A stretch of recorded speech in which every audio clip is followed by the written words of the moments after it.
nigga back home been talking slick and I done heard him. You get your name gone, niggas like. Who is this nigga in the Ville that's been going to Cole? Who is this nigga in the Ville dissing Cole, man? This nigga just like diss someone from his town? Who is this nigga dissing Cole in the Ville, man? Who is this? A nigga from high school. He's a deep down here, bitch. I want to hurt him. The second song and then heard about this nigga. This is the second time this nigga has mentioned somebody back home specifically dissing him.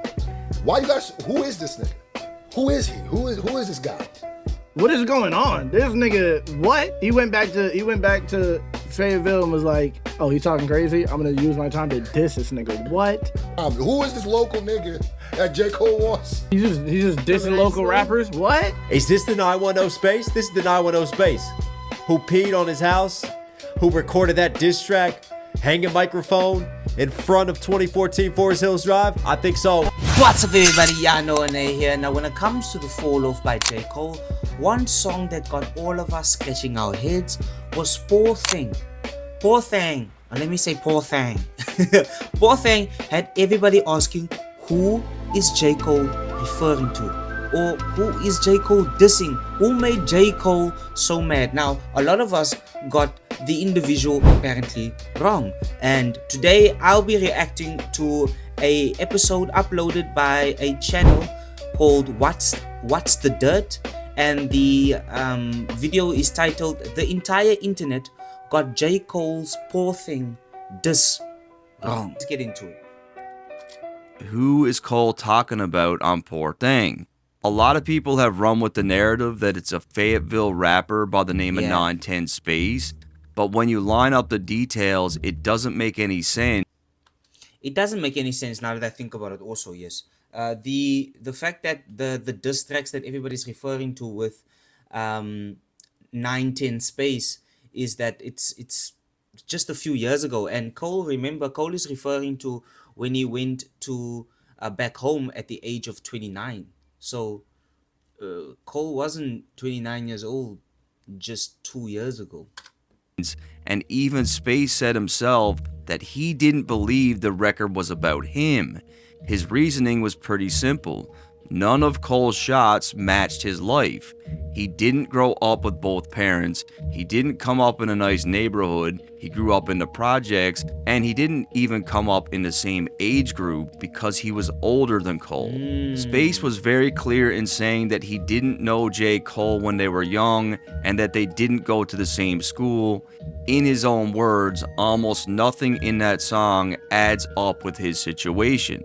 And if there's anyone that would love that track to be about, damn, it's that guy, right? But even he hears it and says, like, nah, like, he can't even justify it to himself that it's about him. You got to think this album is following a theme, and Cole is starting us off around 2013, 2014 in his life.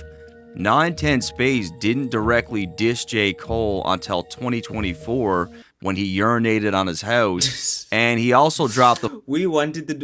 I feel like the internet wanted it to be this guy, because urinating on J. Cole's old house is such a disrespectful move, especially how much it means to J. Cole fans. So it was obvious that everybody wanted it to be this guy. Full-on diss track. Remember light-skinned Jermaine swore he knew the game, got a record deal and he took it to the brain. Okay, so if it's not 910 Space, then who could Cole be talking to? Yeah. Well, I believe Cole's true target is an ex-NFL player turned rapper from Fayetteville named Thang. Tank was drafted to the NFL in 2007, and unlike 910 Space, he is the exact same age as J. Cole. They were both born in 1985. Tank played in the NFL for around 4 years before jumping into hip-hop. I got a chopper in the car and she spitting number flames. That's about me in the hood. Bitch, I bet they know my name. Due to being from the same city, eventually the two connected, and Tank had high hopes that J. Cole would help promote his music career. When that didn't happen, it seems as though he attempted to extort Cole and basically told him if he wouldn't do any records with him, then Cole couldn't come back to Fayetteville. It all seemed to start at a nightclub called Speak Easy in the Ville. I can't be 100% sure about the date, but I do know Cole was there on March 1st, 2012. That's such a. No wonder the song's name is Poor Thing, bro. You poor thing.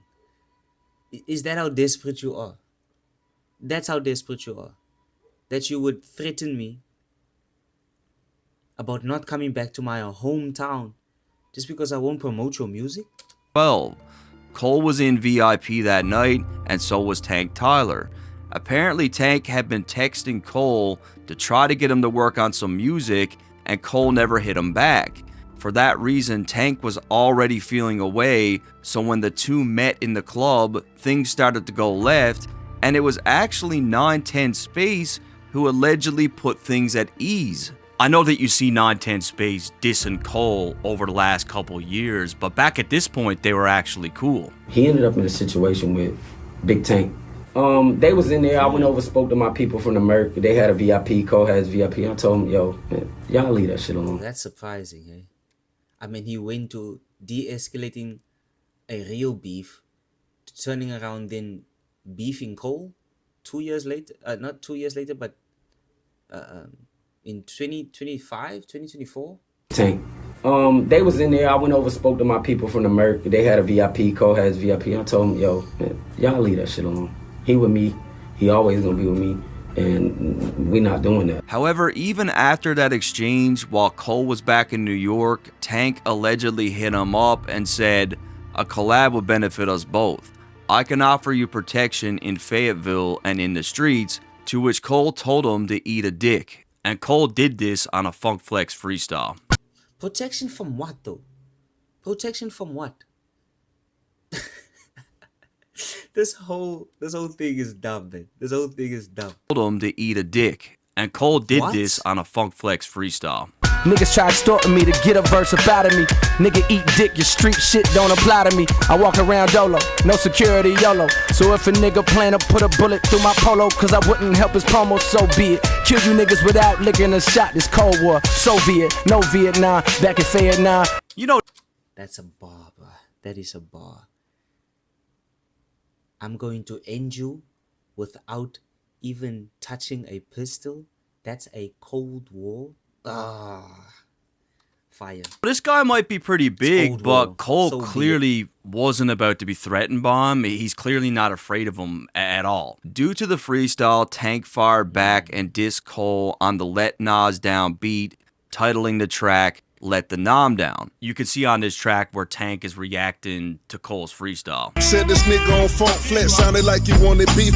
Could've simply said fuck the street shit, but you replied eat a dick, bitch. And now you let the nom down. Tank also says that Cole can't just come into Fayetteville and act the way that he's been acting. Can't any nigga just go run around the Ville flexing. Tank continues on the track by saying that Cole can't come back to Fayetteville anymore, and that if he does, people will be looking for him, and that he's not even allowed to claim the Ville. You ain't from the Ville, nigga. You can't even say that shit no more. Don't come back home doing no shows or none of that. The Merc Road niggas gonna be at all your shows, nigga. You should've listened. You can't claim the Ville. Why? Because he can't promote your music? You failed NFL player? All for protection, nigga. So what he said there was that the Merc Road Boys is going to be at every show that you're at, and you can't come back. When Tank talks about the Merc Boys, he's referring to the guys that are from the Murchison Road corridor in Fayetteville. This is a notoriously high crime rate area known for gang activity, and it's also a neighborhood that Cole shouted out on track 3 of the Fall Off, which was Safety. But here's the thing, Tank wasn't from there either. Not even close. That diss track from Tank dropped on August 11th, 2013, and at the time, Cole was on a huge tour for Born Sinner. He was touring all over the world, and he only went back to North Carolina one time, and that was in Charlotte. From there, he jumped right into recording Forest Hills Drive, and all that album was recorded in New York and LA, so up to this date, it seems as though Cole had not been back to Fayetteville, and basically the last thing he was told before moving back was that he wasn't safe there anymore. In fact, it was just 4 months after these threats from Tank where Cole turned 29. I can't believe that this guy speaks the way he speaks, right?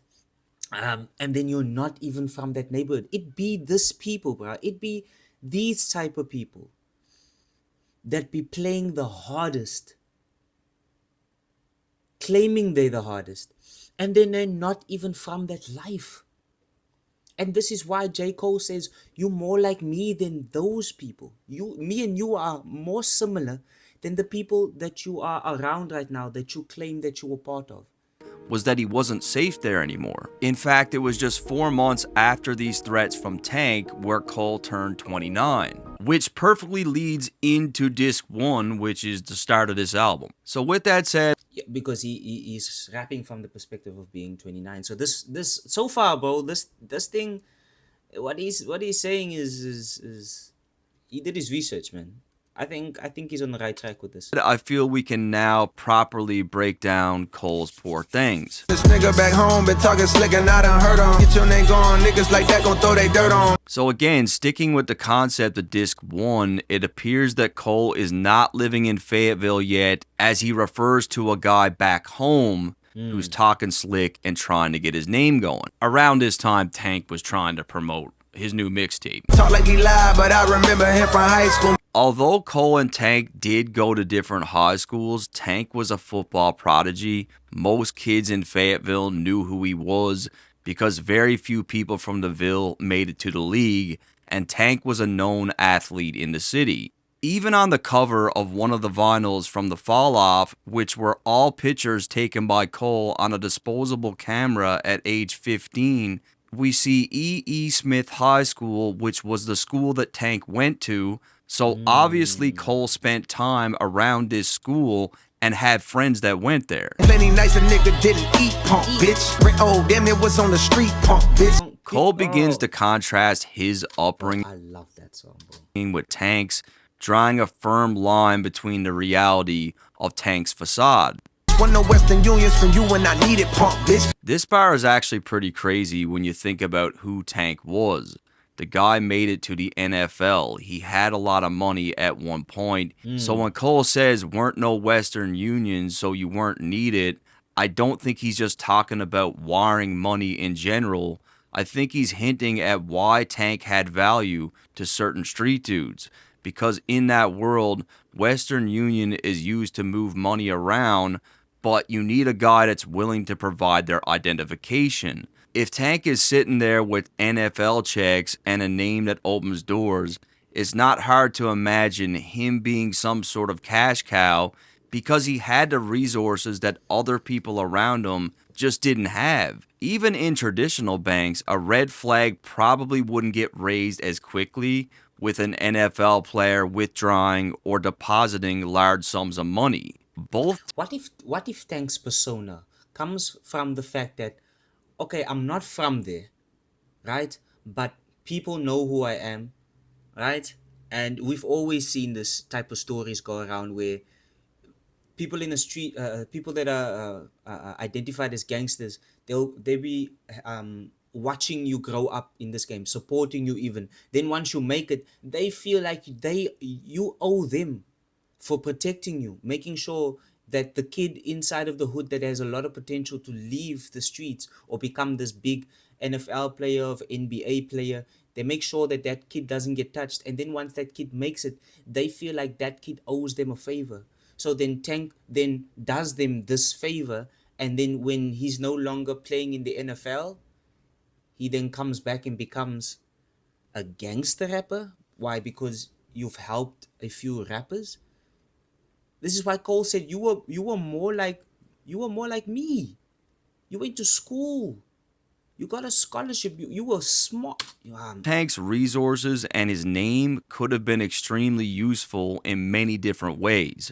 And when you're someone like Tank, who's literally trying to build an image of a street rapper, like, it kind of works for both of them. Started rolling with niggas that's packing heat, punk bitch. More like me than them niggas, you still a geek, punk bitch. In the first line, we already saw Tank referred to being around the guys from Murchison Road, an area known for gun violence.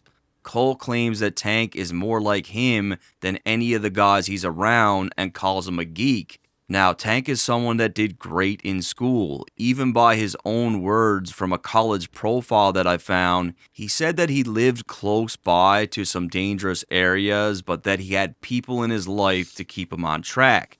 In fact, Tank even graduated high school a semester early, which means he was clearly focused on his studies and Smart. football at the time and not being in the streets. The guy wasn't in the streets when he was doing amazing in high school, graduated early, went to college, went to the NFL. That just didn't happen. Tank was the Cape Fear Region Player of the Year. He was named an all-conference as a junior. Back in high school, he was definitely pushing weight, but that was a 437-pound bench and a 500-pound squat. 500 The guy just squats. wasn't in the streets. He Yes. just wasn't. So again, J. Cole made a very valid point with that bar because they both did great in school. They both played sports. They both went to college.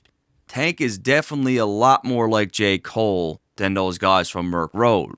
You can't hide it with tattoos on your physique, punk bitch. Even during his college years, Tank didn't seem to have a single tattoo, but at a particular point, he definitely started to get some ink on his body. Now, he's not the first guy to get tattoos at a high school, right? A lot of people do, but it does fit what Cole is saying. And you grew up with both your parents to teach, punk bitch. One thing that I can confirm for sure is that Tank definitely grew up with two active parents that were able to teach him right from wrong. Just off my research, his mom was a very constant figure in his life, and for his father, he said the following: "Everything about me is in my history box DNA implanted in me from my greatest role model, John Tyler. Happy born day, Dad." So, unlike Cole, this guy really did have two parents that were in his life. You ain't claiming no real section, your street wasn't lit. Man, your shit look like mine with hella tree trunk. With this, I found that Cole wasn't lying either. I tracked down a couple of Tank's childhood homes, and it was in my research that I discovered they were all surrounded by trees. None of these homes are even close to the Murchison Road corridor, the same people he threatened and tried to extort J. Cole with. And Cole is right, the neighborhoods that Tank grew up in are very similar to that house on Forest Hills Drive. Everything seems to be lining up pretty damn good here. That's when I started rhyming and making beats, son, bitch. Way before you was lying about touching keys. Cole makes it clear that he has been rapping. When he said your shit looks like mine with hella tree trunks, I thought he was talking about his hair. I didn't know that he was referring to actual trees within the yard. Your house looked like mine. It makes sense now. Everything seems to be lining up pretty damn good here. That's when I started rhyming and making beats, son, bitch. Way before you was lying about touching keys. Cole makes it clear that he has been rapping and producing for a very long time. Tank's passion was football and rap came later. In the second line, he references touching keys, which is a clever play on making beats, but also appears to be a full-blown fact that this guy was lying about his life. A dope boy duffel bag with the cash in it. Still keep the trap jumping, fuck with He was cat rapping. Brought 100 pounds with me from my Camden niggas. Just like a lot of rappers, the dude is a fraud. He got a clean record, couple speeding tickets. He's a sweetheart. And once Cole got back to the Ville, it seemed like he genuinely wanted to run a fair fight with this guy, but he also knew the people he was around and the type of timing they were on. Look, I'm back in the Ville so we can see, punk bitch. If I take a L, I won't feel no way. So with all that said, I believe Tank Tyler is the likely person that Cole is talking about on Poor Things, because he was bold enough to tell Cole that he couldn't even come back to his hometown. He tried to extort Cole for promotion and threaten him with local goons. Cole clearly wasn't afraid of the guy because he told him to eat a dick and even dropped that freestyle response. I think this was well done, man. This is well done. Shout out to the page, What's the Dirt? Go watch the video, man. I'll put it in the description. This was fair. I think he convinced me that it wasn't the guy that we initially thought it was. And he came with receipts. Shout out to him. He came with receipts. So, damn.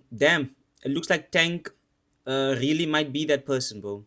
I hope you guys enjoyed the video. Go check out the full video if you want to. It's only fair that I give him that. And I'm going to see you in the next one. Shout out to you.